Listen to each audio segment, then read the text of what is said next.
J. Thomson was an English physicist born on December 18th, 1856, in Manchester, United Kingdom.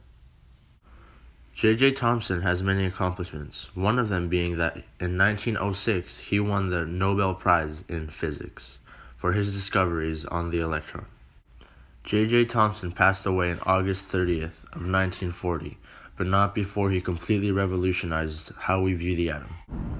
Before J. Thomson's plum pudding model, there was John Dalton's billiard ball model, which got its name because of its resemblance to a billiard ball, but that was created before the discovery of the electron. When J. Thomson discovered the electron, he proposed the plum pudding model, which, as you can see, includes the electron.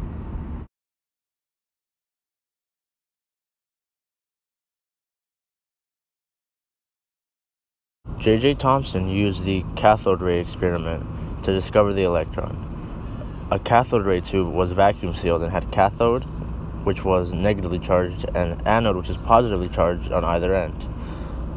Electrons would go away from the cathode towards the anode. The anode would have a hole, and the electrons would go through, and they would go to the end of the tube where there would be a substance that would glow when it was hit by electrons. The discovery of the electron completely changed how science viewed the atom. Nobody thought that the atom could be split any farther from its basic principle of just being an atom. But J. Thomson discovered the electron, which was the first subatomic particle to be discovered.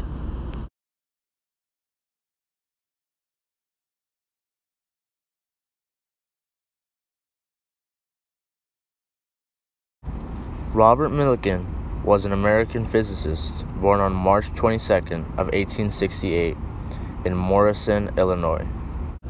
Robert Millikan won the Nobel Prize in Physics in 1923 for his advancements on our knowledge of the electron. He discovered the magnitude of the charge of the electron. Prior to Robert Millikan, the existence of a subatomic particle had not yet been universally accepted by the scientific community. Robert Millikan discovered the size of the charge of an electron using the oil drop experiment. The device contained an electrical field held between a pair of parallel metal plates on either side. Electrically charged oil droplets were then dropped into the device, and they were balanced out by altering the size of the field. Millikan used these findings to further the knowledge on the electron. Now we arrive at Sir William Crookes. Some may argue that the cathode ray experiment and the discovery of the electron would not have been possible without his scientific advances. Sir William Crookes was born on June 17th of 1832 in London, the United Kingdom. Crookes was an English chemist and physicist who greatly advanced the study of cathode rays. He was one of the first to venture into the field of vacuum tubes, and thus he created the Crookes tube. The Crookes tube was one of the first CRTs, or cathode ray tubes, which you might remember from J. Thomson, to be made. It had a cathode and an anode, and the glowing substance. This is why some say that the discovery of the electron would not have been made possible without William Crookes and his advances to the study of cathode rays.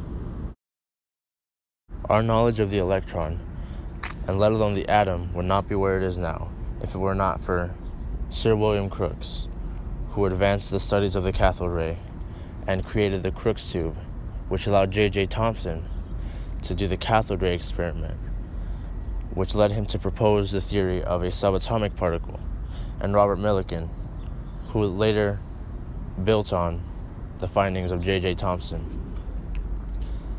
And he proposed that the subatomic particle truly was there through his oil drop experiment, where he found the size of the charge of the said electron. Thanks to these three men, we now know more about the building blocks of our world.